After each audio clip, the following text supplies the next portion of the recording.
The Miraculous Journey of Edward Tulane, Chapter 17. Now, this is the little house, or some would say shack, that Billy and Sarah live in.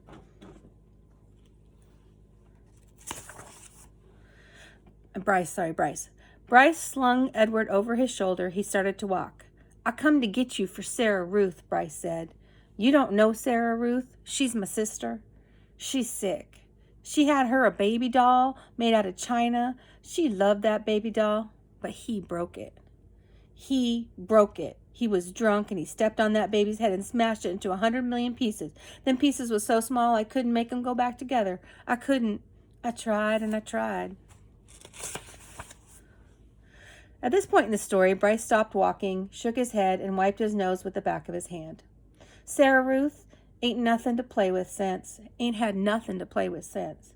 He won't buy her nothing. He says she won't need nothing. He says she don't need mother nothing because she not going to live. But he don't know." Bryce started to walk again. He don't know.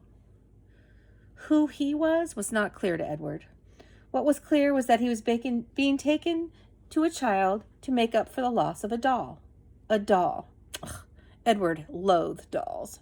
He had to be thought of as a likely replacement for a doll. That offended him. But still, he had to admit it was much more preferable than hanging around on a post. The house in which Bryce and Sarah Ruth lived in was so small and crooked that Edward did not believe at first that it was a house. He mistook it instead for a chicken coop. Inside there were 2 beds and a kerosene lamp and not much else. Bryce laid Edward at the foot of one of the beds and then the lamp. "Sarah," he whispered. "Sarah Ruth, you gotta wake up now, honey. I brung you something." He took the harmonica out of his pocket and played the beginning of a simple song. The little girl sat up in her bed immediately and started to cough. Bryce put his hand on her back. "It's all right," he said. "It's okay." She was young, maybe 4 years old, and she had white blonde hair, and even in the poor light of the lamp, Edward could see that her eyes had the same gold-flecked brown as Bryce's. Sarah Ruth coughed and coughed and coughed. On the wall of the cabin, the kerosene lamp cast her trembling shadow, hunched over and small.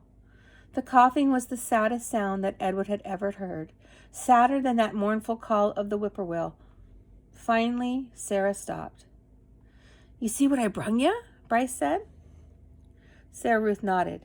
You got to close your eyes." The girl closed her eyes. Bryce picked up Edward and held him out so he was standing straight like a soldier at the end of the bed. "All right, open your eyes." Sarah Ruth opened her eyes, and Bryce moved Edward's china legs and arms and made him look like he was dancing. She laughed and clapped her hands. "Rabbit," she said. "He's for you, honey," said Bryce. Sarah Ruth looked first at Edward, and then at Bryce, and then at Edward again, and her eyes were wide and disbelieving. "He's yours." "Mine?" Sarah Ruth said. Edward was soon to discover she rarely said more than one word at a time. Words, at least several of them strung together, made her cough, so she limited her talking. She only said what she needed to say. "Yours," said Bryce. "I got him special for you." This knowledge provoked another fit of coughing from Sarah Ruth, and she hunched over again. When her coughing was done, she uncurled herself and held out her arms. "That's right," said Bryce, and he handed Edward to her. "Baby," said Sarah Ruth. She rocked Edward back and forth and stared down at him and smiled.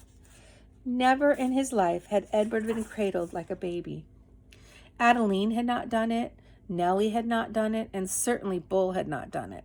It was a singular sensation to be held so gently and so closely, and to be stared down at with such love. Edward felt the whole of his body flood with warmth. "You going to give him a name, honey?" Bryce asked. "Jangles," said Sarah, without taking her eyes off Edward. "Jangles, huh?" said Bryce. "Well, that's a good name. I like that name." Bryce patted Sarah on the head, and she continued to stare down at Edward. "Hush," she said to Edward as she rocked him back and forth. "From the first minute I seen him," said Bryce, "I knew he belonged to you, and I said to myself, that rabbit is for Sarah Ruth for sure." "Jangles," murmured Sarah Ruth. Outside the cabin, thunder cracked and then came the sound of rain falling on the tin roof. Sarah rocked Edward back and forth, back and forth. Bryce took out his harmonica and started to play, making a song keep rhythm with the rain. So here's a picture of Sarah Ruth holding the Edward, and there's Billy, her brother, playing the harmonica. As you can see in that chapter, Billy cares a lot about his little sister. She has a disease called tuberculosis, which people don't really get sick from anymore because we have medicine for it. But it would cause you to cough and cough and cough, and people would usually get really sick over a year or so. So it would take a long time to get sick and then to finally die. So if she has tuberculosis, she's coughing all the time, and her skin would be really pale, and she wouldn't have much energy. Okay, she's 4 years old. Chapter 18.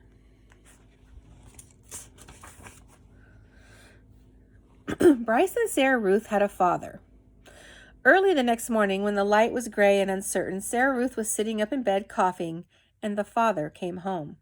He picked Edward up by one of his ears and said, "Well, I ain't never." "It's a baby doll," said Bryce. "Don't look like no baby doll." Edward, hanging by one ear, was frightened. This, he was certain, was the man who had crushed the head of the other doll. "Jangles," said Sarah Ruth between coughs, and she held out her arms. "He's hers," said Bryce. "He belongs to her." The father dropped Edward on the bed, and Bryce picked up the rabbit and handed it to Sarah Ruth. "It don't matter anyway," said the father. "It don't make no difference. None of it." "It does so matter," said Bryce.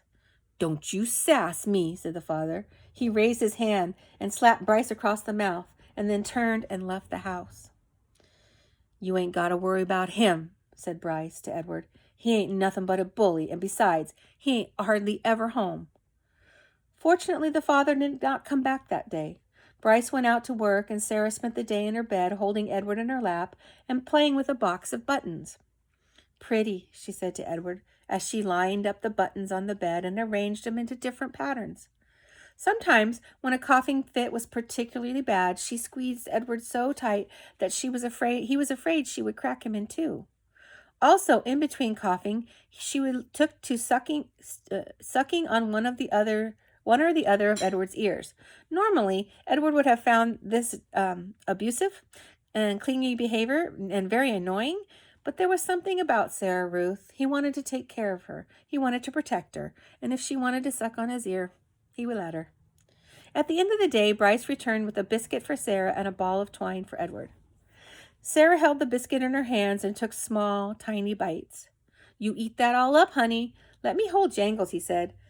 "Him and me got a surprise for you." Bryce took Edward off the corner of the room, and with his pocket knife he cut lengths of string and tied them to Edward's arms and feet, and then tied the twine to sticks of wood. "See, all day I've been thinking about it," Bryce said, "and I'm gonna make him dance for you. Sarah Ruth, you love dancing. Mama used to hold on to her and dance her around the room." "You eating that biscuit?" Bryce said. "Uh-huh," said Sarah Ruth. "You hold on, honey. We got a surprise for you," Bryce said. "Close your eyes," he told her. He took Edward over to the bed and said, "Okay, open them now." Sarah Ruth opened her eyes. "Dance, Jangles," Bryce said. And then, moving the strings and the sticks with one hand, Bryce made Edward's dance and drop away. And the whole while, at the same time, with his other hand, he was playing the harmonica. Sarah Ruth laughed. She laughed until she started to cough. And then Bryce laid Edward down and took Sarah in his lap and rocked her back and forth. "You want some fresh air?" he said. "Let's get you out of this old nasty air, huh?" Bryce carried his sister outside. He left Edward laying on the bed and the rabbit staring up the smoke-stained ceiling, thinking about wishing he had wings. If he had 'em, he thought, he would fly high above the world, so he could to where the air was clear and sweet, and he would take Sarah with him. He would carry her in his arms, surely so high in the world that she would be able to breathe without coughing. After a minute, Bryce came back inside, still carrying Ruth. "She wants you too," he said. "Jangle," said Sarah Ruth, and she held out her arms. So Bryce held Sarah Ruth, and Sarah Ruth held Edward, and the three of them went outside. Bryce said, You got to look for falling stars, them the ones with magic.